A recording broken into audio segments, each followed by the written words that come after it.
thatmovieguyUK. Well, hello again, and welcome to another Venice Film Festival review, and this time we are talking about Jacques Audiard's latest film, The Sisters Brothers.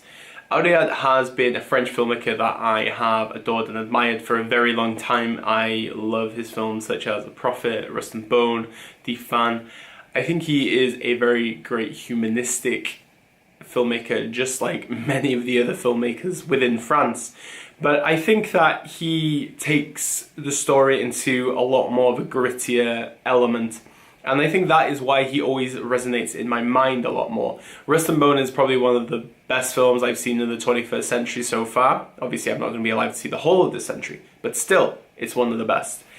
And I was very intrigued to find out he was making an English language film. I was a bit surprised, but then you see the cast that he got with Joaquin Phoenix, Jake Gyllenhaal, John C. Reilly, Riz Ahmed, Rutger Hauer. It was just growing and growing, and I was just like, wow, this guy is really going for it for his first English language film. The Sisters Brothers is set in Oregon in the Wild Wild West, and it follows the story of Charlie and Eli, played by Joaquin Phoenix and John C. Reilly, and they are sent by their boss, the Commodore, played by Rutger Hauer, to hunt down a chemist, played by Riz Ahmed, to get a little concoction to get some gold out of the water.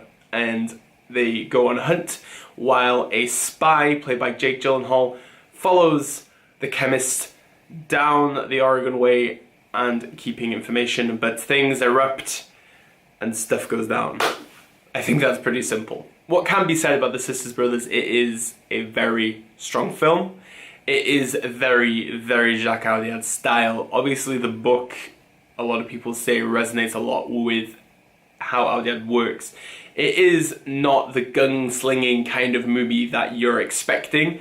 There is action within the film, but it is a lot more than that. It's a very interesting character study about brothers.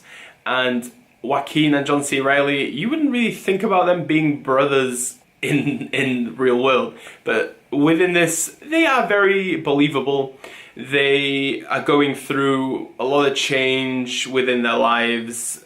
Obviously, they have a lot of demons.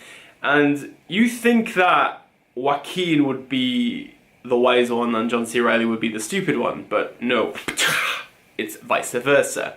And that is what is so admirable about Sisters Brothers, is that there's just this massive changeover within what we would stereotype these characters, well, actors in. John C. Reilly is amazing in this movie. I do admire his work outside of comedy. And honestly, I would not be shocked if this guy gets nominated for awards this award season. A lot of people were saying he's paid his dues, blah, blah, blah.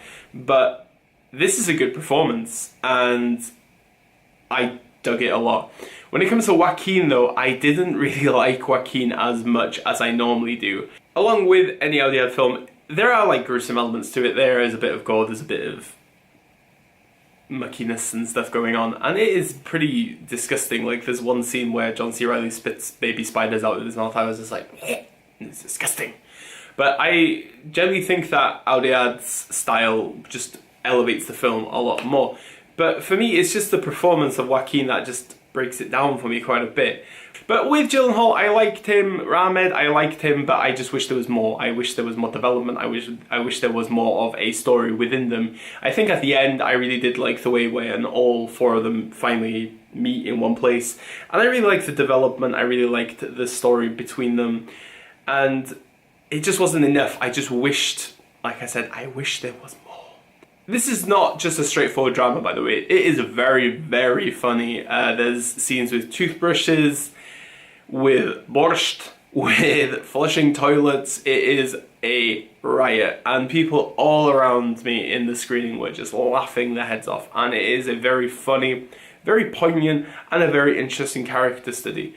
And I did like it. I don't know if I'd watch it again, but I will give it a go again, because I feel like I just wasn't in the right zone watching this. I don't know why, but I think it was after I watched Suspiria, so I was a bit like still befuddled by Suspiria. My written review will be on moviemarket.co.uk, and all my details are below. Only 2 more Venice video reviews to come, and there'll be The Other Side of the Wind and Peterloo, which I'm actually looking forward to talk to you about. And obviously, like I say on this channel, Diolch, danke, obrigado, merci beaucoup, arigato, dankeschön, bitteschön, all the shins, and obviously, never change.